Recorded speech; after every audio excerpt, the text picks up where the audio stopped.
Assalamualaikum and very good morning. My name is Muhammad Afifi bin Rahmi and with my other clique which is Chin Hui and Celio. We're from Group 6 for the tutorial Group 2 with Dr. Muhammad Zamri bin Zahid. We will present our written assignment which is a critical analysis on the defense of duress to murder and the applicability of the defense in Malaysia. Okay, for the first part which is introduction. Under Section 94 of the Penal Code, duress is not a defense for the offence of murder. An offence against the state are punishable by death. The express exclusion of the defense of duress to the murder cases has raised the dilemma of the accusers, who takes the other's life to save himself. Our moral institutions strongly empathize with the accuser, threatened with harm more significant than his criminal conduct. The development of judicial decision on duress attract a view on the extension of the defense of duress to murder to make the defense less rigorous, more human and compassionate. The research question of this paper aims whether the defense of duress under Section 94 of the Penal Code should be extended to the case of murder, and we will discuss the argument and legislation amendment in other countries that relax the restriction, and lastly whether the extension in other countries should be applied in Malaysia. The reason why the defense of duress is inapplicable to murder is based on a quote by Sir Matthew Hale and also Blackstone, in which a man under duress with the peril of death and no option to escape unless he satisfies the coercer's demand, the accused in such a situation would rather die himself than killing an innocent. Some English cases that reject the defense of duress in murder includes Taylor versus Prince and also Regina versus Howe and Bannister. These cases reflects the court's attitudes towards the upholding of the fundamental doctrine to respect the sanctity of life, and as a consequence, it also imposed a high moral standard on humans when facing duress that would threaten their life. Another reason for the court to reject the defense of duress in murder is due to the risk of an increase in terrorism with its potential to force innocent persons to commit crimes, and this can be found in the case of Regina versus Howe, in which the court held that the high relaxation of the defense of duress to murder will become an easy defense for the perpetrator to escape from punishment. And the strong disagreement to the extension of the defense of duress to murder is shown in the case of Abbott versus the Queen, in which, even though it is within the power of the court to extend the defense to murder, the extension will never be accepted by the court, as this will go against the fundamental doctrine as laid down by Sir Matthew Hale. Criticism not to extend the defense of duress to murder.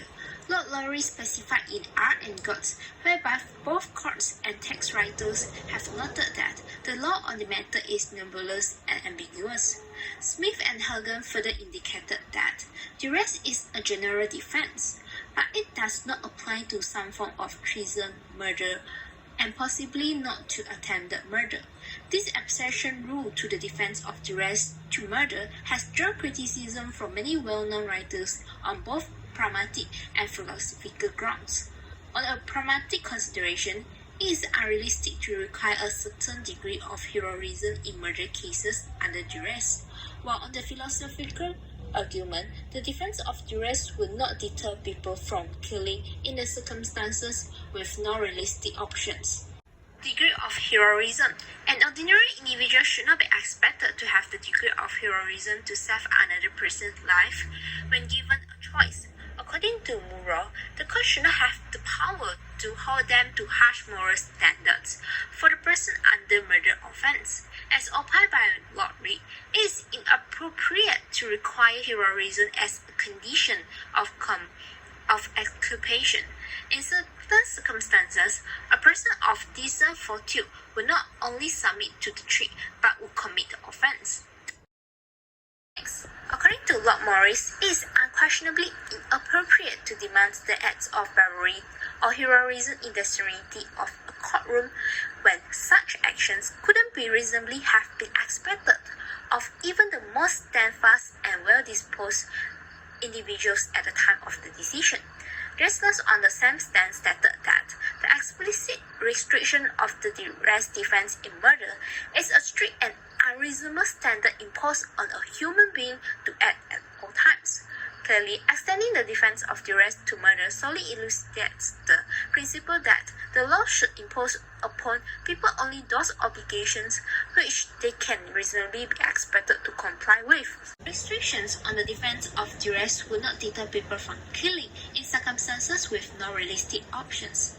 There is a lack of evidence to suggest that the rule of not extending the defense of duress to murder would mitigate people from committing murder in a situation where they are truly in peril of their lives and with no reasonable alternative.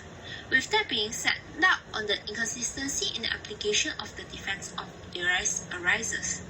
Hence, it is arguable that this defense should potentially be raised in murder cases. Therefore, the existing norm may produce unfair and inconsistent outcomes because of these flaws in its philosophical and practical applications.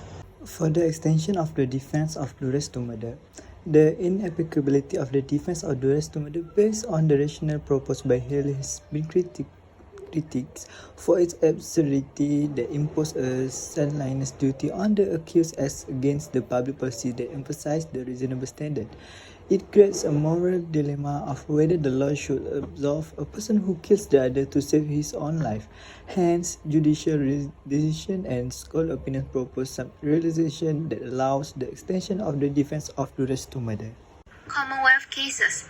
In the case of Commonwealth and Viscout, the Massachusetts Supreme Judicial Court (SJC), relying on choice of evils theory, ruled that the trial court did not misuse its discretion, and duress was still an invalid defense to intentional murder. The court has cited Anderson policy reasons for prohibiting defendants accused of murder from raising the argument of duress. The judicial decision exhibits some degree of flexibility to the rationale that impose an imperfect and inflexible standard of conduct at all times, but not a reasonable consideration in particular situations, especially under threats. Next, some cases allow the defense of duress in murder. In R. and Cray, the accused Anthony Berry allegedly made the claim that he brought a gun to a home, knowing Regina Cray would use it to kill a man named Vinci Day. Berry said that he was under duress since failing to follow Cray instructions would put his family's safety and his own in danger. The Court of Appeal made the decision by acknowledging that being under duress can be a defense for someone accused of being an accessory to murder. Other case is Hansen and Taylor. The court further made a general declaration that the defense might be admissible in circumstances of murder other than a principle. The court in both cases had also drawn the distinction between accessories and principles, whereby the term accessory refers to the all common law modes of participations. The degree includes the accessory before or after the fact, whereas it was the most immediate cause of the adversarial or who was present, aiding or abetting the principal in the first degree at the time of the commission of the defense. The application of the defense of weak murder cases, although it is not a total reelection of the defense to any murder cases, has reflected a trend in which there are some judicial approaches to ease the harsh held rule. Model Penal Code is said to relieve the harsh rule that totally prohibits the application of the defense of duress under a situation in which there is no any realistic option available for the accused person by allowing duress as an affirmative defense under Section 2.09, subsection 1 of the MPC. Under the MPC, the term use or threat to use force against his person or another reflects that duress is not necessarily must be directed to the accused who committed the crime, but it can also be exerted on a third party. For the incorporation of moral involuntariness into duress, in the case of Regina versus Ruzick, the Supreme Court of Canada held that an accused person will only be criminally liable and be punished if the crime is done voluntarily under the product of his own free will and controlled body without influence by any external constraint. Extending duress to murder, the court has introduced the proportionality test. Firstly, the harm threatened must be equal or greater than the harm caused to the innocent person. Secondly, by applying an objective test, whether the accused person response towards duress would be the same as a reasonable man when both are placed under a same situation. As such, if the accused demonstrate normal resistance to the harm threatened to him and caused no excessive harm to the innocent than the harm threatened to him, the proportionality element of the defense of duress will be met. The applicability of defense of duress perspective of Islamic law. Islamic law has a multifaceted stance against duress. Islamic law is rigid in some ways because it's meant to uphold particular defense and human rights essential. Surah Al-Baqarah verse 256 tell about duress and Surah Al-Isra verse number 33 tell about murder. The majority of Muslim jurists have also recognized duress as a threat of harm to third party, but they could not agree on who the third party might be. In particular, Hanafi and Hanbali jurists insist that whatever the type of threat, so if a third party is put in danger of dying or suffering serious physical harm, that is deemed to be under compelling duress. The victim response must be proportionate in accordance with the Islamic perspective on the various forms of duress. As a result, the level of danger necessarily depends on the damage done. The entire premise behind both compelling and non-compelling duress is that there must be a direct correlation between the type of stress used and the committed conduct. In contrast, English law has disregarded the need for proportionality and still does to some extent. An Islamic perspective on the application of the defense of duress is very different from that of the MPC, but there are some similarities between them. For example, the Islamic perspective recognizes duress that can be directed to a third party compared to the English law that totally prohibited the application to murder. There is some argument on whether the third party under duress in the Islamic viewpoint consists of only family member or whatever it includes stranger. They emphasize on the requirement of proportionality between the threat exerted to the accused and the accused response is also the same as the proportionality test under the moral involuntariness principle laid down in the case. Under the Islamic perspective, although the case another's life is prohibited if under duress, in which there is no alternative available to the accused, Islamic perspective shows empathy towards the accused under a situation in which they have no choice but to surrender to duress, while respecting the sanctity of life. Islamic perspective also show understanding toward the person who takes another's life at such time and this under duress, which render them no realistic choice. As a conclusion, we will suggest a certain degree of flexibility over the defense of duress to murder based on three grounds. First, the absolute prohibition of duress has imposed an unreasonable high duty exceeding the ordinary average human standard. Secondly, the restriction on the application of duress in murder is ineffective to stop murder in case there is no realistic choice available to the accused person under duress. Third, the restriction has gone against the principle of actus me in vito non est mens rea.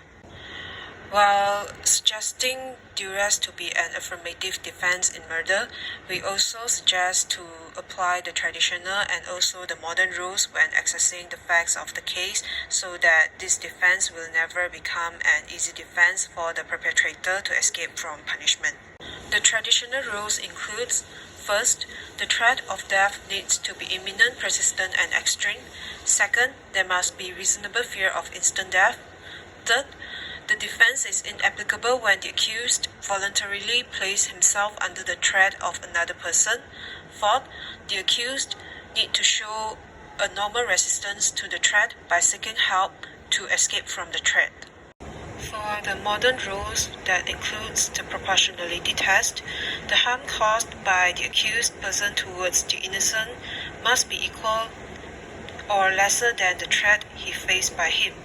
Otherwise, the defense does not justify the accused person's act by contending his act is to save himself from the threat, while the harm caused to the innocent one has exceeded the threat faced by him.